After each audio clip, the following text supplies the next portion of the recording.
আসসালামু আলাইকুম চাকরি প্রত্যাশী ভাই বোনেরা। পঞ্চম গণবিজ্ঞপ্তির চূড়ান্ত সুপারিশের জন্য গতকালকে যারা আন্দোলন করেছিলেন এবং বিভিন্ন মাধ্যম থেকে যারা শিক্ষা কর্মকর্তা অর্থাৎ এনটিআরসি এর কর্মকর্তাদের সাথে যোগাযোগ করার চেষ্টা করেছিলেন, তাদের জন্য এনটিআরসি কর্তৃপক্ষ একটি বিজ্ঞপ্তি প্রকাশ করেছে। এই বিজ্ঞপ্তিটি মূলত কি বলবো, এটা কেমন যেন আর কি। এই বিজ্ঞপ্তি দিয়ে তারা কি দায় সারার ভাব করছে? তারা তো কোনো স্টেটমেন্ট দিলই না যে যারা হবু শিক্ষক রয়েছেন পঞ্চম গণবিজ্ঞপ্তির চূড়ান্ত সুপারিশ লাভ করবেন, তাদের সাথে তারা কি মশকরা শুরু করছে কিনা আমি বিষয়টা বুঝলাম না। আপনাদেরকেও সেই নোটিশটা আপনাদেরকে আমরা দেখাবো। তবে এখানে একটি বিষয় আপনারা লক্ষ্য করুন যে বিরক্ত না করতে হবু শিক্ষকদের প্রতি এনটিআরসি এর নির্দেশ, এমন একটি নিউজ করছে দৈনিক শিক্ষা ডট কম। অর্থাৎ বিরক্ত না করতে, যখন আমরা দাবি জানাচ্ছি, যখন শিক্ষকরা দাবি জানাচ্ছে চূড়ান্ত সুপারিশের জন্য, তখন তারা নোটিশ প্রকাশ করছে যে বিরক্ত না করতে হবু শিক্ষকদের প্রতি এনটিআরসি এর নির্দেশ। আপনারা যদি নির্দেশটা দেখেন তাহলে আরও বিস্তারিত আপনারা বুঝতে পারবেন।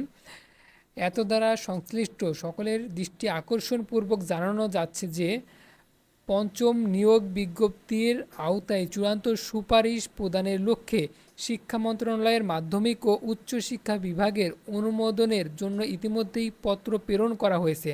অর্থাৎ অনুমোদনের জন্য পত্র প্রেরণ করা হয়ে গেছে।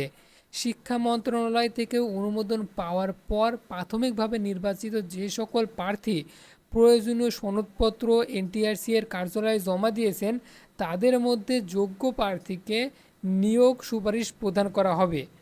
বর্ণিত অবস্থায় পঞ্চম নিয়োগ বিজ্ঞপ্তির মাধ্যমে প্রাথমিকভাবে নির্বাচিত প্রার্থীদের এনটিআরসি অফিসে ঘোরাঘুরি কিংবা ব্যক্তিগতভাবে কর্মকর্তাদেরকে ফোন না করার জন্য নির্দেশক্রমে অনুরোধ করা হলো।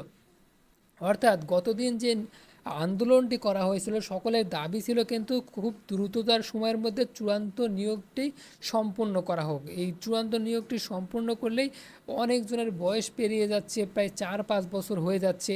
এই চূড়ান্ত নিয়োগটি কিন্তু হয়ে গেলে অনেকে হাফ ছেড়ে বাসে, তাদের একটা চাকরির নিশ্চয়তা হয়। সেখানে কিন্তু এখানে বারবার একই কথা বলছে, অতি দ্রুত সময়ের মধ্যে কাজটি সম্পন্ন করা হবে, কিন্তু এখন পর্যন্ত কত দ্রুত কাজটি সম্পন্ন করা হবে এটা কিন্তু বলা হয়নি। কত তারিখে রেজাল্ট প্রকাশ করা হবে সেটা বলা হয়নি। শুধু বলা হচ্ছে যে আপনারা ধৈর্য ধরেন, বিরক্ত না করতে শিক্ষকদের নির্দেশ দিচ্ছে। অবশেষে দেখা যাক শেষ পর্যন্ত কি হয়, কবে নাগাদ রেজাল্ট প্রকাশ করে সেটাই এখন দেখার অপেক্ষায়। তাদের উপর দিয়ে তো আর কিছু বলা যাচ্ছে না।